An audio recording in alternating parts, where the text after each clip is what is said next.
The wife discovered her husband had gotten their babysitter pregnant.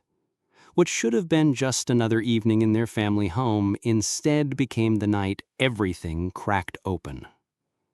It started quietly. A phone buzzing on the kitchen counter, abandoned for only a moment. Renee glanced at it the way anyone might, casual, careless, almost dismissive. But one image froze her hand in place. A photograph, so ordinary it could have belonged to anyone. Yet it didn't. The glowing screen displayed a sonogram, a small figure floating in the dark, the curve of a spine, the faint outline of a tiny head. And beneath it, a single caption: "Can't wait to meet you. K." Kayla, the babysitter. Renee's heart locked in her chest. She didn't need to scroll. She didn't need explanations. The silence in that kitchen told her everything words never would. The betrayal wasn't whispered. It was carved into the grayscale image of a life not her own. She placed the phone back exactly as it had been, the way someone might handle evidence at a crime scene. Fingers trembling, she turned to the sink, letting water run across her hands, washing and rewashing, though no dirt was there. From the living room came the sound of children giggling, her husband's low voice threading through, and Kayla's laugh, light, unassuming, like the person who had just shattered her home. On the surface, nothing had changed. The same house, the same evening, the same familiar voices. Yet inside, Renee felt the world tilt. The walls seemed to press closer, the air denser, her pulse louder. That single photo had killed the life she thought she was living. And in its place, something darker began to take root. She didn't storm into the room. She didn't scream. She didn't reveal what she knew. Instead, she sat down at the table and listened.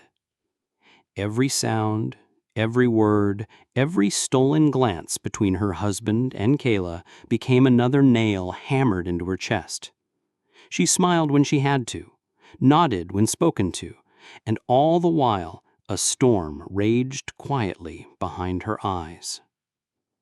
Later, when the children had gone to bed, Renee lay awake.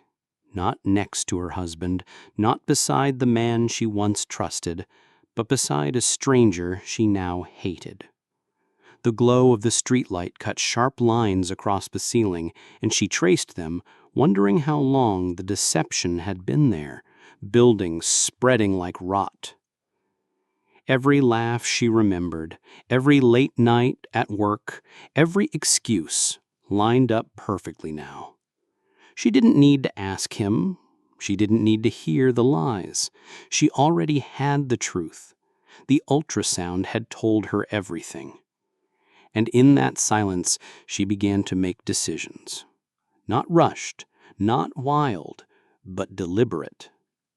Step by step, she thought about what should happen next. Should she leave? Should she expose them? Should she burn it all down? One thought echoed above the rest. If the babysitter had taken her husband, she had taken her life too. Hours passed. The house slept, but Renee's mind never closed its eyes. She replayed the discovery again and again. Each time the betrayal cut deeper. The ultrasound, the caption, the name. Until rage wasn't an outburst anymore. It was a plan. By the time morning came, Renee was no longer the woman she had been the night before. She was something else entirely. And that transformation would not end with confrontation. It would end with blood.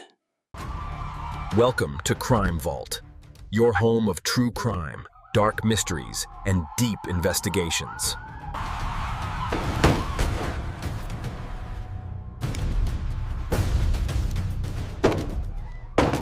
Morning sunlight filled the house, but nothing felt the same. Renee moved through the kitchen like a ghost, pouring juice, buttering toast, smiling at her children, while her mind replayed that sonogram again and again. Her husband, Kevin, leaned casually against the counter, sipping coffee as if nothing had happened, as if his family wasn't standing on the edge of a cliff. Across the table sat Kayla, cheerful, unsuspecting, dressed for another day of babysitting. Neither of them saw the way Renee's eyes lingered. She studied them now, the way you might study strangers on a train, watching for signals, for clues. Every touch looked rehearsed, every glance an act. When Kevin passed Kayla a plate, their hands brushed just a second too long. When Kayla laughed, her cheeks flushed in a way Renee had never noticed before. It wasn't her imagination. She was certain of it. They were careful, but not careful enough. That afternoon, Renee found herself pacing the hallway, listening to the muffled voices drifting from the living room. She stood by the doorframe, holding her breath. Kevin's voice low, Kayla's whisper higher, almost giggling. Then silence. A silence that said more than words ever could. Her fists clenched. She pressed them against the wall, forcing herself not to rush in. Not yet. She wanted more than proof. She wanted control. And so she waited. She began to test them in small ways, announcing she had run errands when she hadn't, leaving the house only to circle back quietly, watching through windows, listening at doors. Each time, she caught just enough to confirm her suspicion. Quick glances, too close conversations, excuses that unraveled with the slightest pull. By nightfall, Renee had no doubt. It wasn't just betrayal. It was an entirely different life being built inside her own home, a life she hadn't been invited into. But she wasn't going to expose them yet. Not in front of neighbors, not in front of friends. That would be too easy. She wanted something heavier, something final. And in the stillness of that night, sitting in the dark at the edge of her bed, she whispered to herself words she never imagined would pass her lips. One of them has to go. Renee's silence became her weapon. Days passed, and outwardly she played the role of devoted wife and grateful mother. But inside, she was studying, taking mental notes, memorizing patterns, rehearsing possibilities. She started with Kayla. The babysitter's routines were predictable. Arrival at 3:30 sharp, a quick smile, then off to play with the children. She stayed until nearly midnight on weekends when Kevin would drive her home. Renee noticed the way Kevin's tone changed when he said those words. "I'll drive her." Too eager, too smooth. One evening, while folding laundry, Renee slipped her husband's jacket from the pile. She slid her hands into the pockets, pulling out nothing more than receipts. Coffee shops, late-night gas stations. Harmless on paper, damning in context. She tucked them back neatly, never letting him know they were touched. Next, she began watching Kayla more closely. When Kayla bent down to pick up toys, Renee's eyes lingered, imagining the child growing inside her, a child that belonged not just to Kayla, but to Kevin. That thought alone made Renee's chest tighten until she could hardly breathe. One afternoon, when Kayla went upstairs to check on the baby, Renee followed silently. She stood in the hallway, her hand hovering over the nursery door. Inside, Kayla's voice hummed softly, a lullaby. Renee pressed her ear to the wood, her pulse thundering in her ears. She pictured pushing the door open, pictured the scene waiting for her, but she didn't. Not yet. She backed away, slow, careful, deliberate. That night, Renee opened the drawer by her bedside table. She pulled out a small notebook. On the first page, she wrote a single line. "Nothing is accidental." Beneath it, she began jotting times, dates, moments. Kevin's trips to the store, Kayla's phone calls in hushed tones, the times when both of them disappeared into the same room, if only for a moment. She wasn't collecting evidence for a confrontation. No, this was something different. Each entry wasn't for truth, it was for strategy. And then came her first physical step. In the garage, among boxes of Christmas decorations and old tools, she found herself holding a hammer. Its weight was solid, unshakable in her hand. She didn't swing it. She didn't need to. She only stood there, staring at it, testing the grip, imagining. The moment stretched long enough for her to realize she was past the point of no return. When she set it back on the shelf, it wasn't with relief, it was with certainty. The planning had shifted. The game had begun. Renee's smile never faltered, but beneath it her mind sharpened like a blade. Observation was no longer enough. She needed pressure. She needed to know how fragile they really were.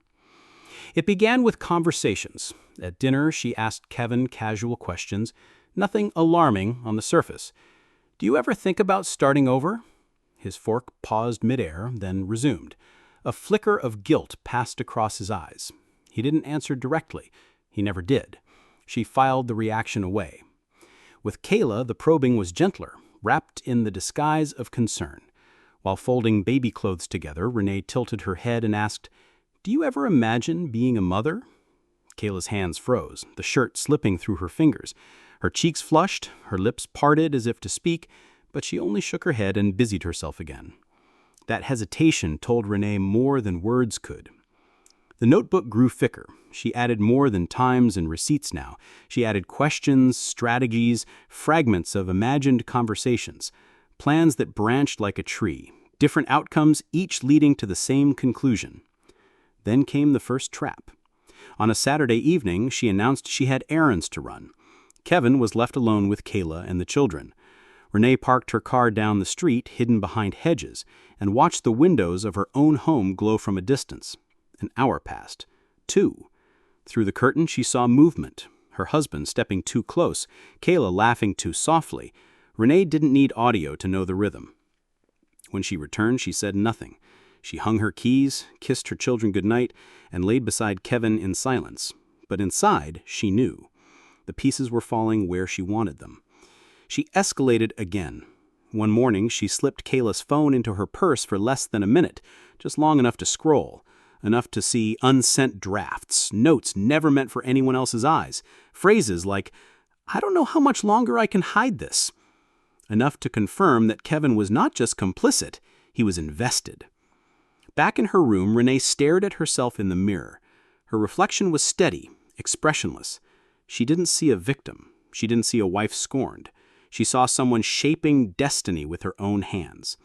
And the hammer in the garage wasn't the only option she considered anymore. This wasn't rage. It wasn't impulse. It was design. Step by step, piece by piece, Renee was building the moment where betrayal would collapse under its own weight. And when it came, no one in that house would see it until it was too late. Renee's composure had carried her this far, but perfection is impossible. Even the best disguise frays when worn too long. At first, it was in the kitchen. Kevin asked where his blue tie had gone. Renee answered before thinking, maybe Kayla knows. His brow furrowed. Why would the babysitter know about his clothes? Renee corrected herself, laughed it off, said she meant the laundry. The moment passed, but suspicion had planted itself in his mind. Then there were the looks. Kayla caught Renee staring once, too long, too direct, while she poured milk into the children's cereal. The younger woman froze, the carton trembling slightly in her hand. Renee smiled sweetly, said nothing, and walked away. But silence can be sharper than words. Kayla felt it, the sense of being measured, weighed, marked. Even the children noticed small things. Renee snapped quicker, her patience thinning. A spilled juice box earned an edge in her tone that hadn't been there before. Kevin, watching, asked if she was tired, if something was wrong. She kissed his cheek and told him she was fine, but her eyes didn't match her voice. The notebook grew heavier, tucked beneath folded sweaters. Renee feared he might stumble across it one day, yet she kept writing. Pages of dates, drafts, fragments of thoughts no one should ever read. At night, Kevin began studying her the way she had studied him. He watched her movements, the wait hours, the distant look in her eyes. He didn't know what she was hiding, but he sensed something shifting in his wife, something he couldn't control. And Kayla, young, nervous, unsure, started pulling back too. She declined shifts, made excuses about studying or visiting family. Renee noticed every absence, every hesitation. The babysitter was slipping away, and with her, the neat symmetry of Renee's design began to wobble. But Renee wasn't about to let that happen. Control wasn't something she intended to surrender. And so the cracks in her mask didn't weaken her resolve, they hardened it. Each near mistake, each suspicious glance only pushed her further down the path she had already chosen. Because by now, in Renee's mind, the ending wasn't a possibility, it was a promise. Renee wasn't blind. She saw Kayla drifting, making excuses, shrinking from the household that once held her so comfortably. That distance was dangerous. If Kayla disappeared, so would Renee's chance to corner the truth in the open. So Renee pulled the strings tighter. One Thursday afternoon, she called Kayla herself, voice warm and almost pleading. "The kids miss you. They keep asking for you. Just a few hours, that's all I need." There was a pause on the other end, the sound of Kayla's uncertainty, before she finally agreed. Renee hung up smiling. The first tug on the rope had worked. When Kevin came home that night, Renee pressed the idea further. She talked about how helpful Kayla had been, how steady. She dropped words like family and trust.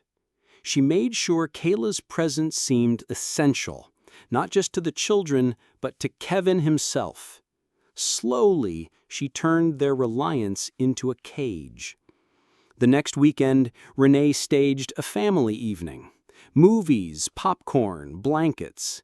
She insisted Kayla stay after her shift, claimed it was too late for her to walk home alone. Kayla resisted, but Kevin, oblivious, urged her to stay. Renee sat between them on the couch, her smile never slipping, eyes flicking to every nervous twitch in Kayla's body.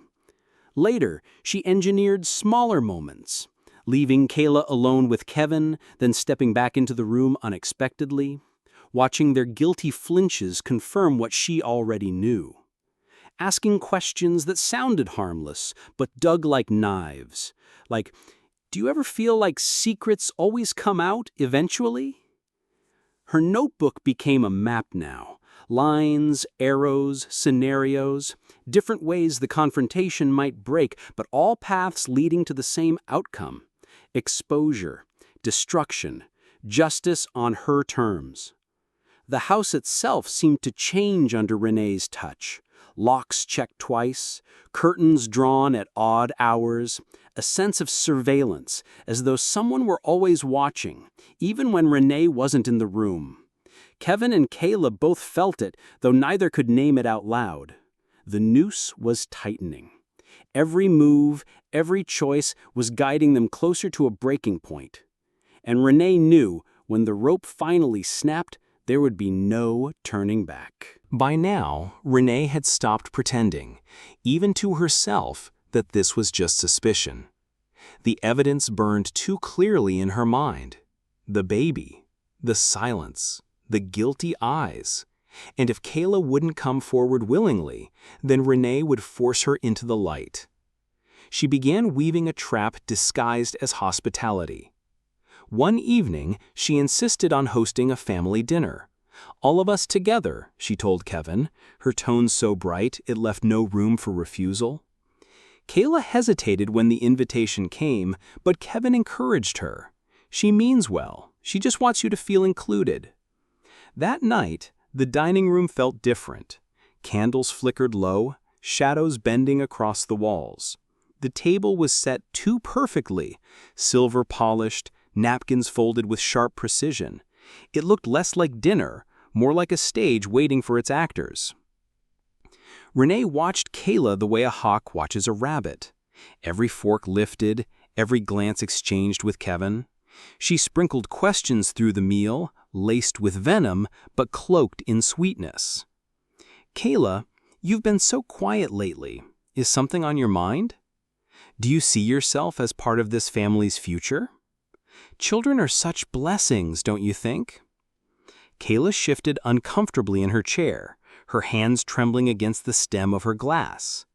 Kevin frowned, sensing the sharpness beneath Renee's words. But before he could speak, she'd already moved on, laughing, changing the subject, masking the wound she had just carved.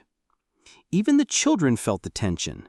They sat unusually still, glancing between the adults as though sensing something unspoken passing back and forth across the table.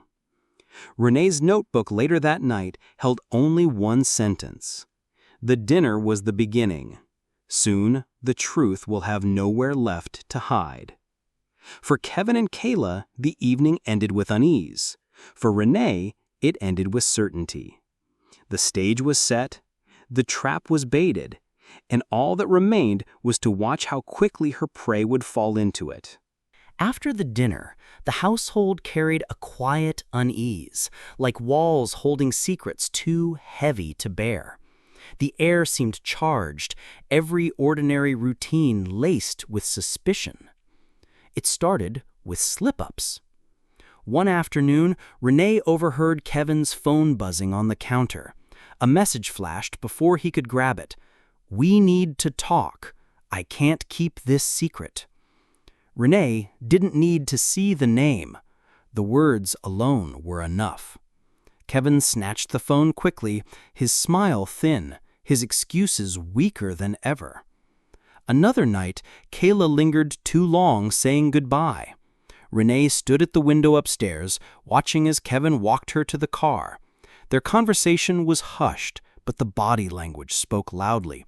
Heads bent too close, shoulders tense, Kayla's hands gesturing in frustration while Kevin tried to calm her. Renee's nails dug into the curtain fabric, her chest rising and falling with steady rage. Then came the mistake that nearly split the silence apart. Renee returned home early from errands and heard the faint hum of voices.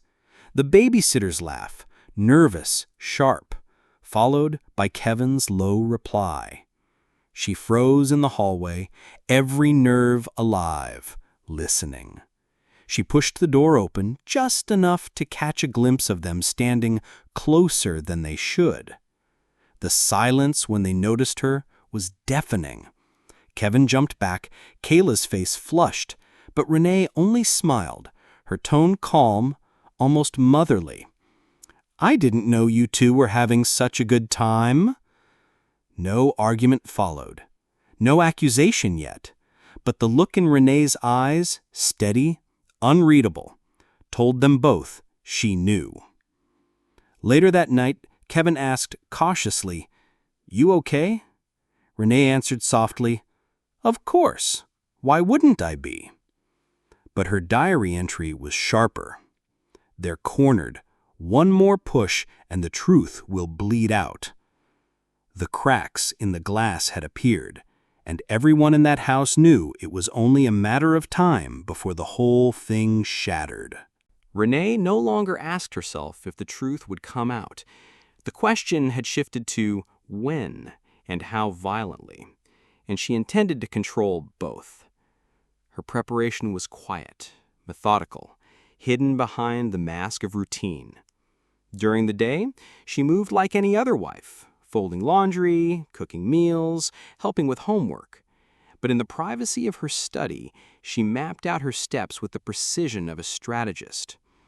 On one page of her journal, she listed Kayla's routines, the hours she arrived, the nights she lingered, the excuses she gave. On another, Kevin's patterns, his late-night phone calls, his sudden disappearances, the way his voice changed when he spoke her name. She wasn't only cataloging their sins, she was charting the perfect storm. Renee began sowing seeds of pressure. She hinted at truths to neighbors, innocent-sounding questions about Kayla's future plans. She left Kevin's phone lying open just long enough for him to notice her glance. She asked the children, in Kayla's presence, if they liked having her around so much. Each move small but sharp. And slowly she built the cage. She arranged another dinner, this time insisting Kayla stay after hours, saying she needed help with household things. She pressed Kevin to keep the evening free. Neither could refuse without drawing suspicion, and Renee smiled when she saw them both trapped by her invitation. The dining room table once again became her stage, but this time she planned for no escape.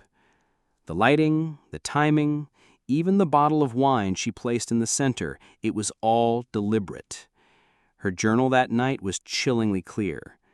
The performance is ready. The actors have no idea they've been rehearsing all along. Renee wasn't just preparing for discovery. She was preparing for collapse. A collapse that she would orchestrate, and one that no one, not Kevin, not Kayla, not even herself, could walk away from unchanged. The evening began like any other, but Renee had orchestrated every detail.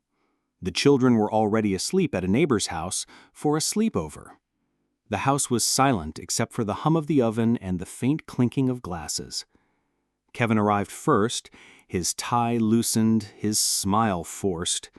Kayla followed not long after, clutching a dish she claimed she had baked. Neither of them wanted to be there, yet neither dared to refuse Renee's invitation. The table was set with care. Candles flickered, casting shadows that seemed to stretch and lean across the walls. A single bottle of wine sat uncorked, breathing. Renee greeted them both with warmth, her tone calm, her smile unshakable, yet her eyes never blinked longer than a second. Dinner began in strained silence. Renee served portions, asked about their days, complimented the food. To an outsider, it was ordinary. But beneath the politeness, the room was heavy. 3 actors performing a play where the audience could sense the ending, but the cast dared not say their lines.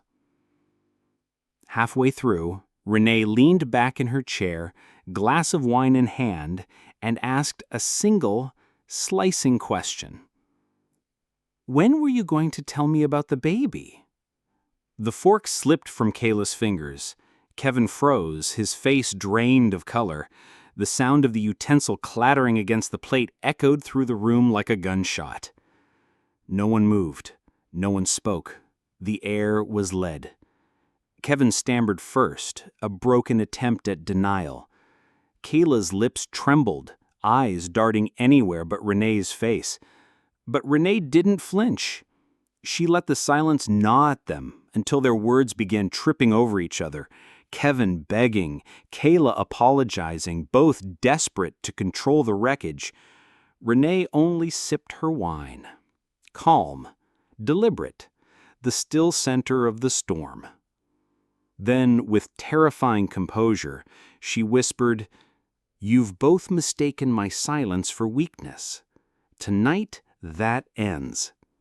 The trap had been sprung, and for the first time, Kevin and Kayla realized there was no escaping the stage Renee had built for them. The room cracked open with words.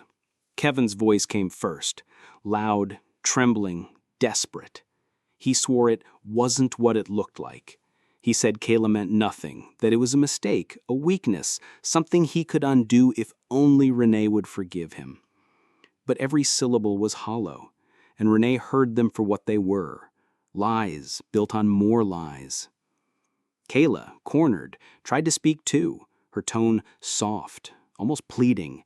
She said she never meant for it to happen, that she didn't want to hurt anyone, that she thought Kevin would handle it. Her hands shook as she reached for her glass, but Renee's eyes pinned her still. The two of them spoke over one another, Kevin's excuses colliding with Kayla's apologies, until the words turned to noise, a frantic duet of betrayal. And through it all, Renee sat in silence, watching, listening, every detail etched into her memory. Kevin's sweat dripping down his collar, Kayla's trembling lip, the way they avoided her eyes because the truth was too sharp to face directly. When she finally spoke, her voice was a low, steady blade. "You've built a child on my broken trust. Do you understand what that means?" The silence that followed was worse than the shouting. Kevin dropped his gaze to the table. Kayla's face went pale. No answer came. Renee's hands tightened around the stem of her wine glass. She spoke again now, slower, each word measured like a verdict. "You've stolen my life, my marriage, my home. And now you want me to raise this lie as though it were mine? No. Not in this house, not under my roof." Her tone was calm, but her eyes blazed. The fury wasn't in shouts or slammed fists, it was in the quiet certainty of a woman pushed past her breaking point. Kevin finally reached across the table, begging, whispering her name as though he could still pull her back, but Renee's hand slid away. For the first time that night, Kayla looked directly at her. And in that stare, Renee saw the truth fully confirmed. The child was real, the betrayal undeniable. Renee whispered one final line, so soft it barely carried across the table, yet sharp enough to cut both of them to the bone. "This ends with blood." The night had shifted. The argument was no longer about truth. It was about survival. The dinner table had gone cold. Plates sat untouched, candles flickered low, and the air clung heavy with the aftertaste of betrayal. Renee stood slowly, her chair scraping against the floor. The sudden sound jolted Kevin and Kayla into silence. Without a word, she collected the plates, stacking them neatly, as if this were nothing more than an ordinary evening. But her movements were deliberate, too deliberate. Kevin tried to follow her into the kitchen, stammering, reaching out to touch her shoulder. She pulled away before his hand could land. "Sit down," she said, quiet, firm, final, the kind of command that left no room for argument. He obeyed. Kayla shifted nervously in her seat, glancing at the door, as though wondering if she should leave, but Renee's voice cut through her thoughts. "Don't move. We're not finished." The kitchen was only a few feet away, yet the sound of clinking glass and the faint opening of drawers carried like thunder through the silent house. Each noise sharpened the dread. Kevin whispered to Kayla, trying to reassure her, or perhaps himself, that she's just upset, she won't do anything crazy. But neither of them believed it. From the kitchen doorway, Renee reappeared. Her hands were empty. She leaned against the frame, studying them, almost amused by their unease. The faintest smile touched her lips, though her eyes were flat, cold. "You think you know me, but you don't know what a woman becomes when you burn her down to ashes." She disappeared again into the shadows of the kitchen. More drawers opened. A knife clinked against metal. Water ran, then stopped. The suspense stretched, unbearable. Kevin started to rise, muttering that they should leave, but Kayla grabbed his wrist. She was shaking. Her instinct told her moving now would only provoke Renee further. Then came the sound, the unmistakable, chilling scrape of steel against wood, a knife drawn free. Renee's footsteps returned, slow, measured, echoing across the hardwood. She stepped into view, and in her hand, gleaming under the low light, was the kitchen knife. Her face carried no rage, no trembling grief, only a terrifying calm. "Now," she whispered, "we finish this." The knife caught the light as Renee held it steady, her hand frighteningly still. Kevin tried to sound brave, his voice cracking under the weight of it. Renee, put it down. We can talk about this. Her eyes cut through him like glass. Talk, she hissed. You've been talking to her for months. You've been lying to me for even longer. Taylor shrank against the chair, her body trembling. I didn't mean for this to happen, she whispered, her voice a plea. But the words only tightened Renee's grip on the knife. You didn't mean for it, Renee snapped, her voice rising for the first time. You didn't mean to crawl into my house, into my marriage, into my life, until there was no room left for me. Kevin stood, raising his hands, trying to close the space between them. Stop this, Renee, listen. The motion was his mistake. With a speed none of them expected, Renee slashed forward, the knife cut across his forearm, a flash of red spilling instantly. Kevin staggered back with a shout, clutching his arm, his eyes wide with shock. Kayla screamed, rising from her chair, frozen between running and helping him. Renee didn't chase. She simply stood her ground, chest rising and falling, the knife now painted with blood. Her voice was terrifyingly calm again. That, she said, was the first lie I cut away. The rest will follow. Kevin pressed his bleeding arm, staring at her in disbelief. The betrayal he once thought he could explain was now dwarfed by something he couldn't control. His wife had crossed into violence, and there was no undoing it. Kayla whispered, She's going to kill us. Renee tilted her head, almost smiling at the words, as if the babysitter had finally understood the truth of the night. The living room, once a place of warmth and family, had become a battlefield, and only one person seemed prepared to fight it to the end. Kevin stumbled backward, clutching his bleeding arm, his shirt sleeve darkening fast. He reached for the edge of the table, knocking a glass to the floor. It shattered, scattering shards across the hardwood. Kayla gasped, hands shaking, eyes darting toward the front door. But Renee's voice froze her in place. Run if you want, she said coldly, the knife steady at her side. But you'll never outrun what you've done. Kayla's breath came in shallow bursts. Her body shifted, as though she might bolt. But Kevin barked at her through clenched teeth. Don't! Just stay still! The room erupted into motion. Kevin tried to push a chair between himself and Renee, his injured arm weakening his defense. Renee struck at it, the blade scraping wood, her fury focused on him. The chair tipped over with a loud crack, adding to the chaos. Kayla screamed, pressing herself against the wall, her hands covering her ears as if sound alone might shield her. Kevin, desperate, tried to grab Renee's wrist with his good hand, but she twisted free with surprising force. The knife sliced across the tablecloth instead, leaving a long tear that exposed the wood beneath.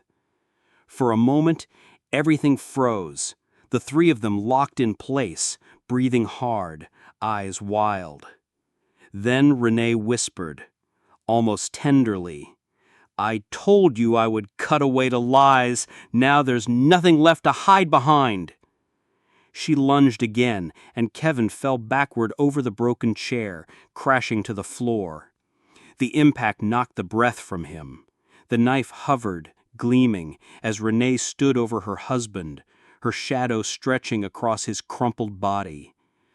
Kayla sobbed, unable to look away.